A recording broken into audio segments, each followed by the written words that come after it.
ಸತತವಾಗಿ 8 ವರ್ಷಗಳ ನಂತರ ಇವತ್ತು ಒಂದು ತೀರ್ಪು ಹೊರಬಿದ್ದಿದೆ.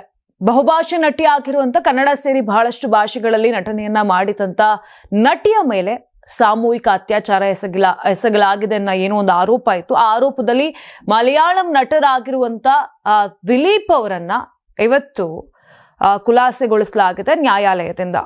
ಇನ್ನು ಹಾಗಾದ್ರೆ ಈ ಪ್ರಕರಣ ಏನಾಗಿತ್ತು, ಯಾಕೆ ಇವತ್ತು ದಿಲೀಪ್ ಅವರು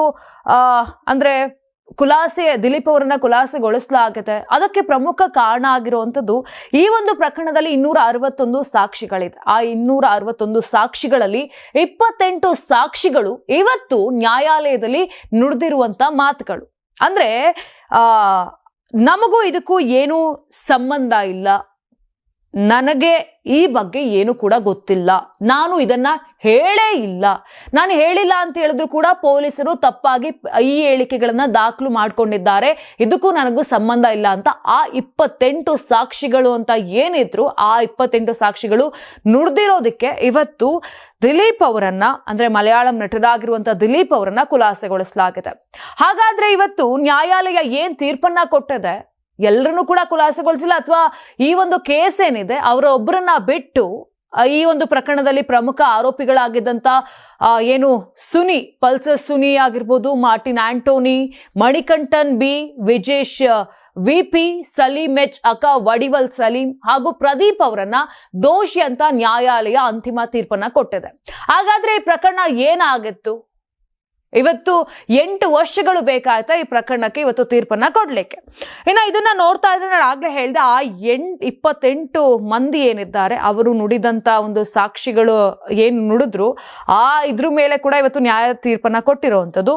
ಇನ್ನು ಇದೇ ರೀತಿಯಾಗಿ ಈ ಒಂದು ಪ್ರಕರಣವನ್ನ ನೋಡ್ತಾ ಹೋದ್ರೆ ಈಗ ಏನು ನ್ಯಾಯಾಲಯ ತೀರ್ಪನ್ನ ಕೊಟ್ಟಿದೆ, ನ್ಯಾಯಾಲಯ ಯಾವುದ್ರ ಮೇಲೆ ತೀರ್ಪನ್ನ ಕೊಟ್ಟಿದೆ ಅಥವಾ ಏನು ಶಿಕ್ಷೆಯನ್ನ ಕೊಟ್ಟಿದೆ, ಇದನ್ನ ನೋಡ್ತಾ ಹೋದ್ರೆ ಭಾರತೀಯ ದಂಡ ಸಂಹಿತೆಯ 120 ಕ್ರಿಮಿನಲ್ ಪಿತೂರಿ, 342 ತಪ್ಪಾದ ಬಂಧನ ಆಗಿರುವಂಥದ್ದು, 354 ಮಹಿಳೆಯ ಘನತೆಗೆ ಧಕ್ಕೆ ತರಲು ಬಲ ಪ್ರಯೋಗವನ್ನ ಮಾಡಿರುವಂಥದ್ದು, 366 ಅಪಹರಣ, 354 ಮಹಿಳೆಯ ವಿವಸ್ತ್ರಗೊಳಿಸಲು ಬಲ ಪ್ರಯೋಗ ಮಾಡಿರುವಂಥದ್ದು, 357 ವ್ಯಕ್ತಿಯನ್ನ ತಪ್ಪಾಗಿ ಬಂಧಿಸಲು ಕ್ರಿಮಿನಲ್ ಬಲ ಪ್ರಯೋಗವನ್ನ ಮಾಡಿರುವಂಥದ್ದು ಮತ್ತು 376 ಸಾಮೂಹಿಕ ಅತ್ಯಾಚಾರ. ಈ ಒಂದು ಭಾರತ ದಂಡ ಸಮಿತಿಯ ಅಡಿಯಲ್ಲಿ ಅಪರಾಧಗಳಲ್ಲಿ ತಪ್ಪಿತಸ್ಥರಂತ ಕಂಡು ಬಂದಿರುವಂಥದ್ದು.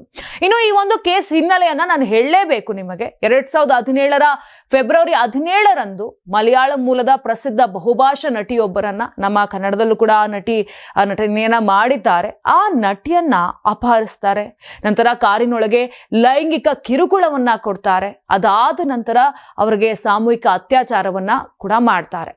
ಇದಷ್ಟೇ ಅಲ್ಲದೆ ಆ ಒಂದು ಸಮಯದಲ್ಲಿ ಈ ದಾಳಿ ನಡೆಸಿದವರು ಏನ್ ಮಾಡ್ತಾರೆ, ಆ ಘಟನೆಗೆ ಸಂಬಂಧಪಟ್ಟಂತ ದೃಶ್ಯಗಳನ್ನ ರಹಸ್ಯವಾಗಿ ಚಿತ್ರೀಕರಿಸಿ ಮೆಮೊರಿ ಕಾರ್ಡ್ನಲ್ಲಿ ಇಟ್ಕೊಳ್ತಾರೆ. ಘಟನೆಯ ಬೆನ್ನಿಗೆ ಪ್ರಧಾನ ಆರೋಪಿ ಆಗಿರುವಂತ ಪಲ್ಸರ್ ಸುನಿ ಸೇರಿದಂತೆ ಬಹಳಷ್ಟು ಮಂದಿಯನ್ನ ಆ ಒಂದು ಸಮಯದಲ್ಲಿ ಬಂಧನ ಕೂಡ ಮಾಡಲಾಗತ್ತೆ.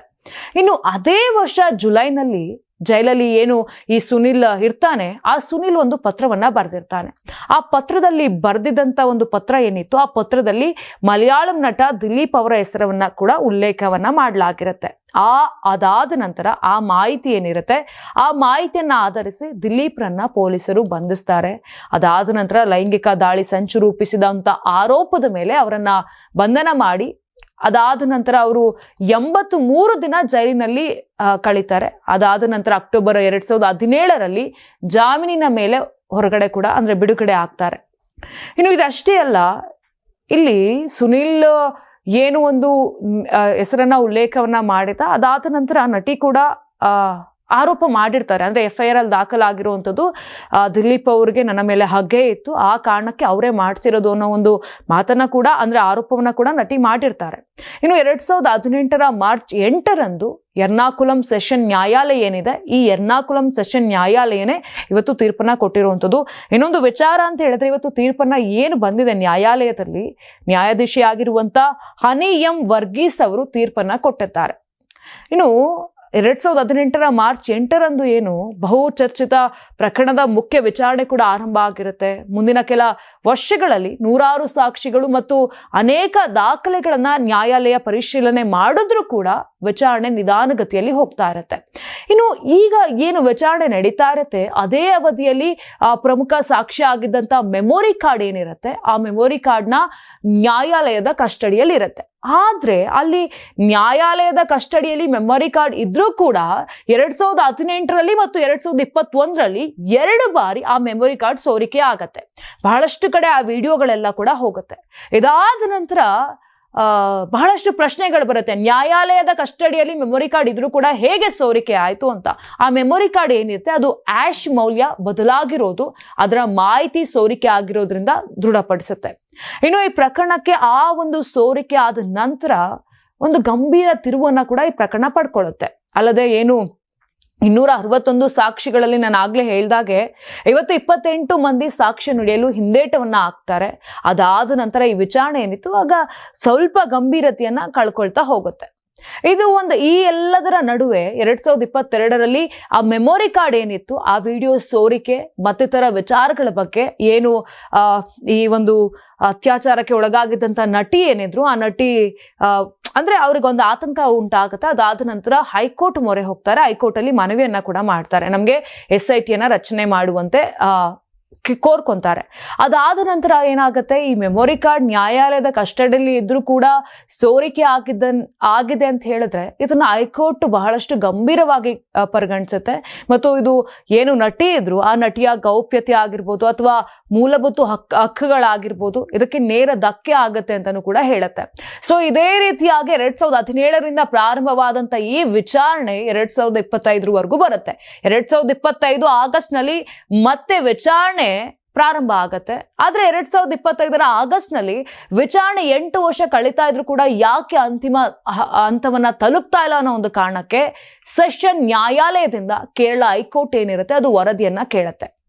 ಸೊ ಈ ರೀತಿಯಾಗಿ ಸತತವಾಗಿ 8 ವರ್ಷಗಳ ಕಾಲ ನಿಧಾನಗತಿಯಲ್ಲಿ ಸಾಕ್ತಿದ್ದಂತ ಈ ಒಂದು ಪ್ರಕರಣ ಏನಿದೆ ಈ ಪ್ರಕರಣ ಈಗ ಅಂತಿಮ ಘಟ್ಟಕ್ಕೆ ಬಂದು ತಲುಪುತ್ತೆ. ಸುದೀರ್ಘ ವಿಚಾರಣೆಯ ನಡೆದ ನಂತರ ಇವತ್ತು ಡಿಸೆಂಬರ್ 8ರಂದು ಎರ್ನಾಕುಲಂ ಪ್ರಧಾನ ಸೆಷನ್ ನ್ಯಾಯಾಲಯ ಹನಿ ಎಂ ವರ್ಗೀಸ್ ಅವರು ನ್ಯಾಯಾಧೀಶಿಯಾಗಿರುವಂತ ಅವರು ತೀರ್ಪನ್ನ ಕೊಡ್ತಾರೆ. ಏನ್ ತೀರ್ಪನ್ನ ಕೊಡ್ತಾರೆ ನಾನು ಆಗ್ಲೇ ಹೇಳಿದಾಗೆ ದಿಲೀಪ್ ಅವರು ಖುಲಾಸೆಯನ್ನಗೊಳಿಸಲಾಗುತ್ತೆ. ಇನ್ನು ಉಳಿದ ಆರೋಪಿಗಳು ದೋಷಿಗಳು ಅಂತ ನ್ಯಾಯಾಲಯ ತೀರ್ಪನ್ನ ಕೂಡ ಕೊಟ್ಟಿದೆ. ಸೊ ಇನ್ನು ಈ ವಿಚಾರ ಇದ್ರಲ್ಲಿ ನೋಡೋದಾದ್ರೆ ಅವತ್ತು ಸಾಕ್ಷಿಗಳು ನಿಜಕ್ಕೂ ಕೂಡ ಸತ್ಯವನ್ನ ನುಡಿದು ಇವತ್ತು ನಮಗೇನು ಗೊತ್ತೇ ಇಲ್ಲ ಅಂತ ಹೇಳ್ತಾ ಇದ್ದಾರೋ ಅಥವಾ ನಿಜಕ್ಕೂ ಕೂಡ ಅವತ್ತು ಸುಳ್ಳು ಸ್ಟೇಟ್ಮೆಂಟ್ಗಳನ್ನ ಪೊಲೀಸ್ ಬರ್ಕೊಂಡಿದ್ರು ಅಥವಾ ನಿಜಕ್ಕೂ ಕೂಡ ಕೊಟ್ಟು ಇವತ್ತು ಕೊಟ್ಟಿಲ್ಲ ಅಂತ ಹೇಳ್ತಾ ಇದ್ದಾರೋ, ಒಟ್ನಲ್ಲಿ ಈ ಒಂದು ಪ್ರಕರಣ ಇವತ್ತು ಅಂತಿಮ ತೀರ್ಪು ಈ ರೀತಿಯಾಗಿ ಬರ್ಲಿಕ್ಕೆ ಕಾರಣ ಆ 28 ಮಂದಿ ಸಾಕ್ಷಿಗಳು. ಹಾಗಾಗಿನೇ ಹೇಳುವಂಥದ್ದು ಯಾಕೆ ಒಂದು ಕೇಸ್ನಲ್ಲಿ ಸಾಕ್ಷಿಗಳು ಎಷ್ಟು ಪ್ರಮುಖರಾಗ್ತಾರೆ ಅಂತ. ನೀವು ಸಣ್ಣ ಆಗ್ಬೇಕಲ್ವಾ, ಅದು ಒಂದು ಉತ್ತಮ ಆಹಾರದಿಂದ ಸಣ್ಣ ಆಗ್ಬೇಕಲ್ವಾ. ಪ್ರತಿದಿನ ನಮ್ಮ ಜೀನಿ ಸ್ಲಿಮ್ ನ ಯೂಸ್ ಮಾಡಿ ಯಾವುದೇ ಸೈಡ್ ಎಫೆಕ್ಟ್ ಇಲ್ದಂಗೆ ನೀವು ಸಣ್ಣ ಆಗ್ತೀರಾ.